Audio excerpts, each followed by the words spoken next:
Okay, start of school. Man, it has been very busy. How are you all? I hope I have caught you in time and can bring a little cheer, a little good spirit, perhaps even a pinch of Guten Tag amidst the events of the last days. We have more commissions to show off today. My commissions closed recently and I have a lot of stuff to go through, a lot of characters.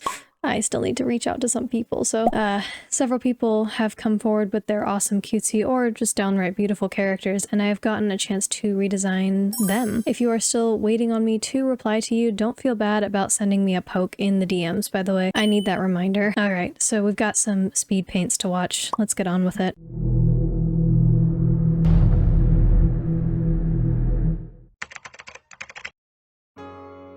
Uppik is a fursona, an owl-snake hybrid, something that as of yet, I haven't quite actually seen before. I've never heard of someone doing this, so it's really cool. The design and color scheme is honestly really neat and very eye-catching, very bold, very bright. Uppik is the perfect blend of floof and scaly, and he has been probably the best introduction to avians of this type that I could have ever asked for. He's actually my first ever attempt, like I said, at drawing this type of burbified anthro with arm wings, which I almost forgot mid-draw, so let me know how I did at the end of the video. If you've noticed something a little different recently, I am trying a different art style right now. This one consists of more intense inked shadows, hind limbs, etc., more bold line art, more thin line art on the inside, and larger canvas sizes. I'm also taking an art class for better facial and body anatomy, and let me know if it's paying off. It's an investment for y'all. I'll let you guys know which class I'm taking when I'm through so I can give you a thorough review of it, maybe if you guys would even want a review of the type of art class I'm taking. I'm only about 3 lessons deep at the moment, so I don't really have a well-formulated opinion on how useful it is right now. But so far it's going quite nicely. Uppik was being drawn while I was taking these art classes, so the poor boy is just in a bit of a limbo. I was getting better at faces, planes, things like that, and he missed that lesson just barely. So Uppik, know that you are loved, even if you did not quite get the benefit from the new art lessons. Alright, last note before we leave Uppik for the final part of the video, but we'll see him later in the final part. He reminds me of cookies and cream ice cream right here, actually. It had to be said. I'm sorry, I like the pattern. I really do love the pattern of the black freckles over a pale background. I just love it to death, but he's looking icy and creamy. Anyway, 10 out of 10 owl design. Alright, time for another pony because we got ponies to do.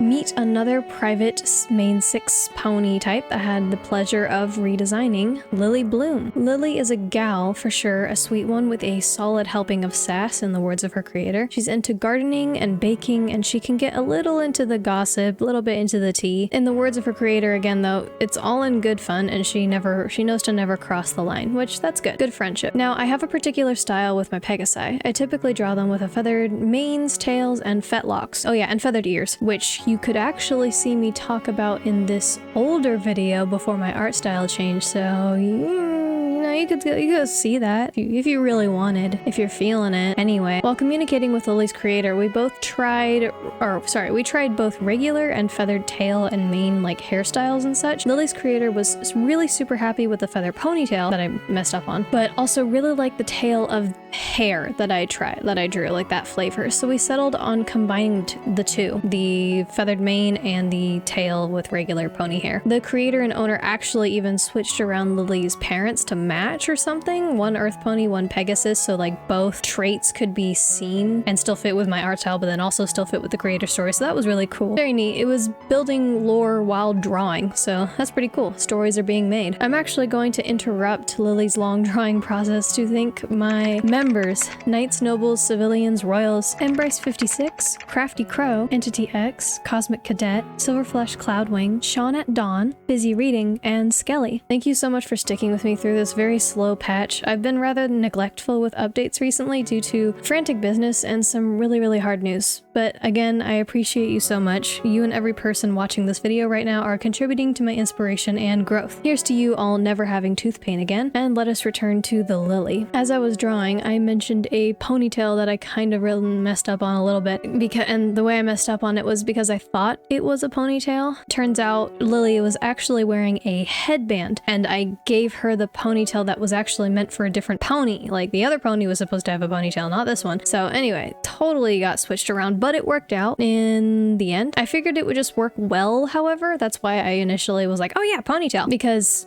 she has a gardening background and bakery and things like that. So, like, of course she would want her, like, crest or her hair out of the way and stuff with a little ponytail, little updo there. Anyway, I also added a little band around her tail as well. Lily's headband was originally a teal color, but art tip, kind of, not really. I wanted to narrow down the color palette and match her cutie mark. So right now she would have, like, let's see, yellow, purple, the fade of the yellow and purple, some white, some pink, some green, some teal. So there's like 7 colors in there, so I wanted to take a few away and combine and make it more simplified and streamlined. So with all the narrowing down the color palette and stuff, with that in mind, I turned the bands around her crest and her tail green. It gives off a more garden-y feel, in my opinion, kind of greenery, nature, plants, all good things, and the green looks really good with the yellow. In my opinion, not to bash on the teals out there, but the green looked really good with the yellow. All right, we have one more pony to get to, so let's actually get to her. You'll see Lily completed and fully beautiful in the end of the video, fully rendered. Thunder Strike. What a banger name. 10 out of 10 with Thunder and Strike again. Thunder Strike was described to me as short, me for real, spicy, me for real, swagger, I wish, me for real, and she wants to be a royal guard, kinda me for real. Now, I immediately pictured her reference dressed in armor, and that was just a beautiful sight. I want to see this gal in armor, put her in a suit for real. Soldier girls, I love them. You love them. We all love them. And by golly, I was going to make the sassiest, toughest, spiciest soldier girl pony I could. I wanted a bold pose with lots of movement, strength, energy. Short, tough legs were going to show her slighter stature, making her kind of a powerhouse. Her color palette was really awesome, but to dig into her determined nature, it takes a lot of strength and determination to become a royal guard, methinks. I darkened her pelt. It doesn't mean light-colored characters can't be determined and, like, serious and stuff, but darker colors can often signify a more serious disposition, a more driven disposition. Sometimes, at least when I look at colors, that's what I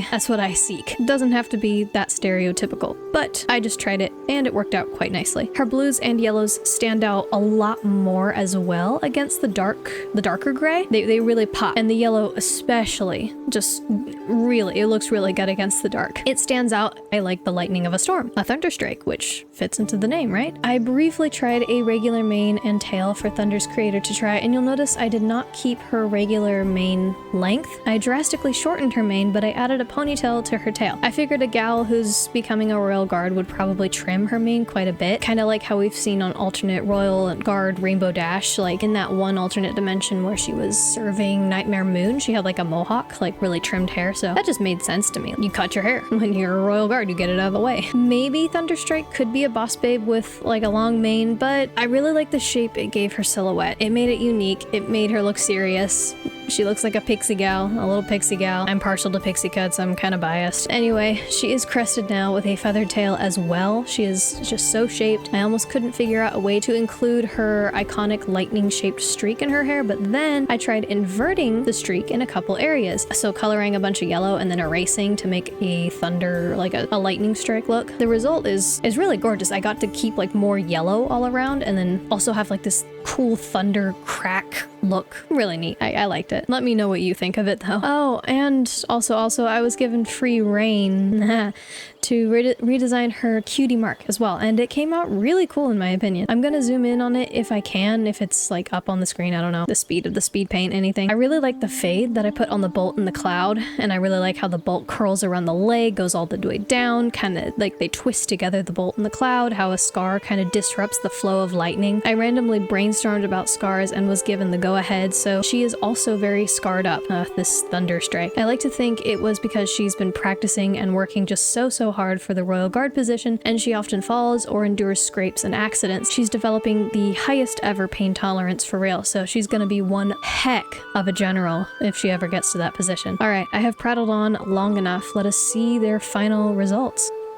Yeehaw, here they are. All three, Uppik, Lily Bloom, and Thunder Strike. These were awesome, and thank you to their creators who allowed me to try this new style with their precious babies. Oh, also, creator of Lily Bloom, you know who you are. Let me know if you'd like this variant of Lily's final render. I changed the wing up a little bit and the back of the feathers rather than the one I sent you. The colors are a lot less harsh than the straight up black of the wing and the behind feathers and stuff. If you, the creators, are in the audience, what is the story about these squishies? Is there deeper lore? What are your plans with them if you have any? These guys are they're too creatively fashioned. They simply cannot not have a pinch of lore, just a sprinkle, you know, as a treat, as we all say. Also, this fan art, Dragon Creed, gorgeous, divine, this one, oh gosh, just look at it. These creative people are so amazing. Look at the detail. I have been so slow to react to these, I'm sorry, but they're just so beautiful. I'm especially in love, can you tell? I love dragons. I love having a dragon character, and I love that like makes people draw dragons. It's really fun. Thank you. I am in love. All right, I don't think I have much else to say other than I will be working on some projects of my own, hopefully during the commissions. Not very fast. I have so much I want to do, but life. I can't say for certain when they will drop, but I am eager. I thirsty. Until I see you all again, stay safe out there, and may the Lord bless you and keep you.